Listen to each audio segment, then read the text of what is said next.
When childhood gets interrupted, whether through parentification, trauma, instability, or just being forced into adult responsibilities way too early, it doesn't just disappear. It leaves these strange behavioral fingerprints that follow you into adulthood.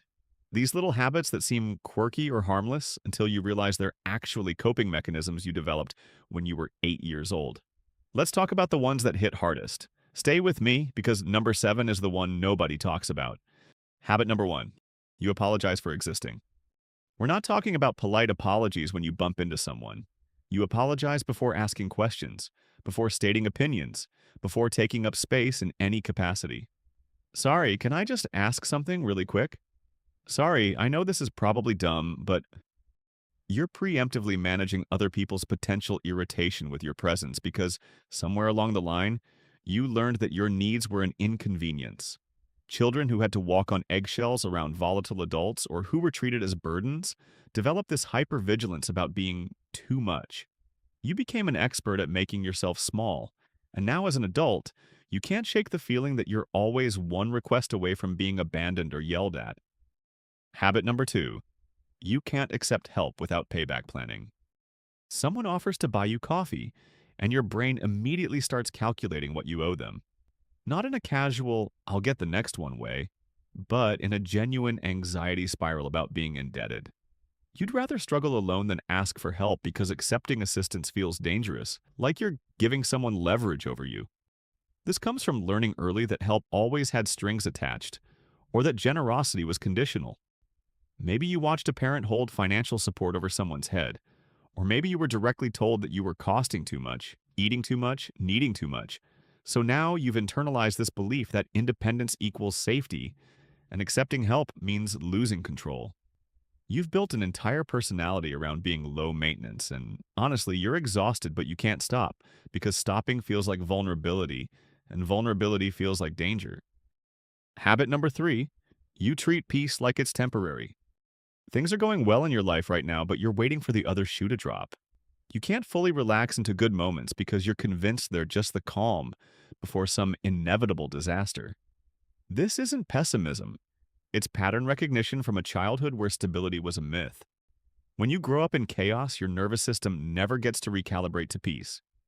You learned that good days meant bad days were coming, that happiness was a setup for disappointment. So now you self-sabotage good situations, or you stay hypervigilant even during objectively peaceful times.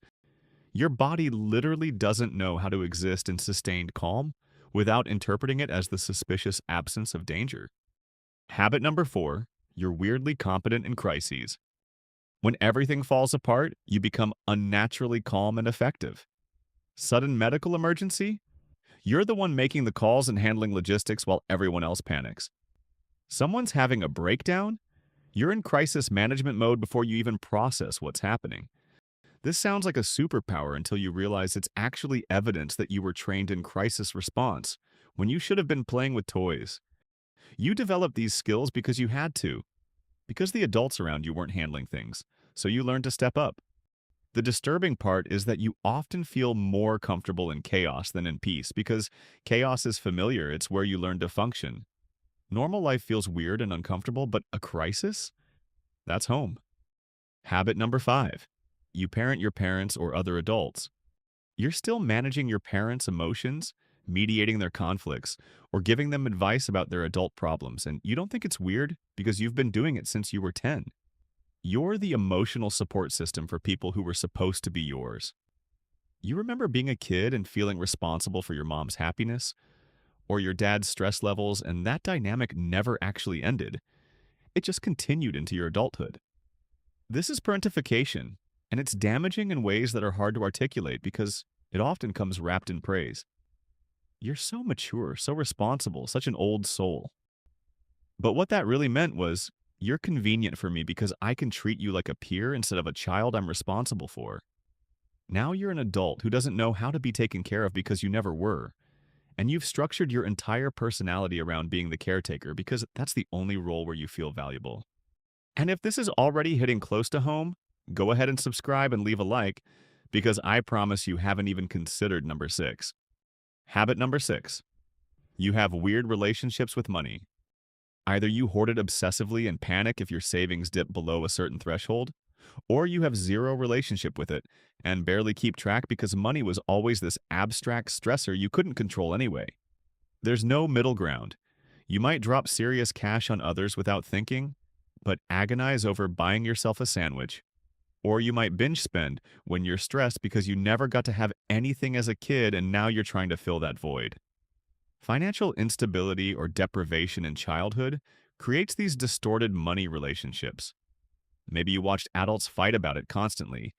Maybe you wore shoes until your toes bled because there was never money for new ones, or maybe money was used as a control mechanism.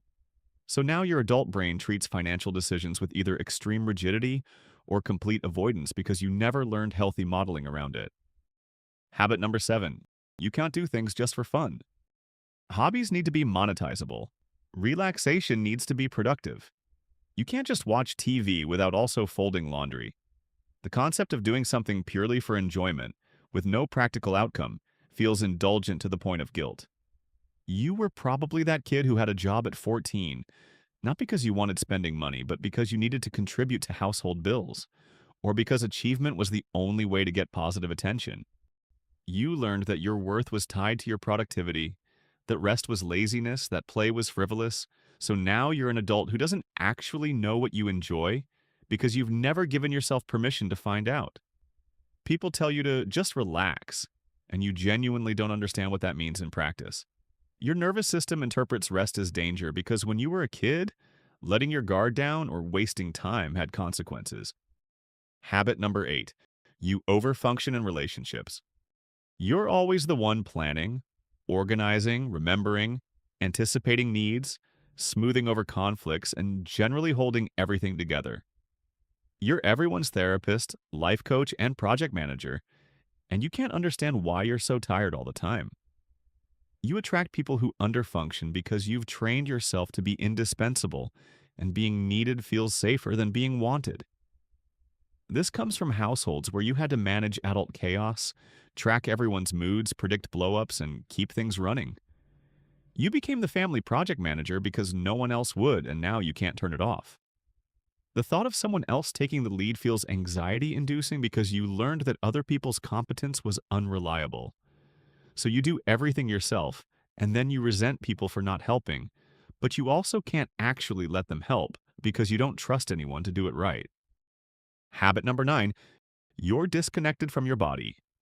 You ignore hunger cues until you're shaking, push through illness and pain like it's a moral imperative, and generally treat your body like it's an annoying vehicle you're stuck operating rather than a part of you that deserves care. You have a weirdly high pain tolerance, and you wear it like a badge of honor, but really it's just evidence that you learned to disconnect from physical needs because attending to them was punished, ignored, or impossible. Maybe you were told to stop complaining, that you were being dramatic, that other people had it worse. Maybe your needs were genuinely neglected and you learned that no one was coming to help, so you just pushed through. Now you're an adult who doesn't realize you're hungry until you're in a rage, who works through migraines, who cancels doctor's appointments because you don't have time. Your body is constantly sending you signals, and you've been trained to override all of them. Habit number 10. You feel guilty about being happy. When good things happen, there's this low-level guilt humming in the background, this feeling that you don't quite deserve it. You downplay your achievements, you minimize your joy. You're uncomfortable when attention is positive because you were conditioned to believe that you were supposed to stay small, quiet, and undemanding. Children who had to suppress their needs and emotions to accommodate dysfunctional family systems learn that their happiness is inconvenient or threatening to others. Maybe your joy was met with resentment. Maybe celebrating yourself meant someone else would punish you for it. Or maybe you learned that resources were scarce and taking anything for yourself meant someone else went without. So now you're an adult who can't fully inhabit your own good moments, who apologizes for success, who feels safer in struggle because that's where you learned you were allowed to exist. If you resonated with more than a few of these, you're not broken. You're just carrying adaptations from a childhood that asked you to grow up faster than you should have. These habits made sense once. They kept you safe, but they're probably not serving you anymore. If this video helped something click into place for you, share it with someone who might need to hear it too. Sometimes the most powerful thing is realizing you're not the only one. And if you want more psychology content, you know what to do. Take care of yourself, genuinely.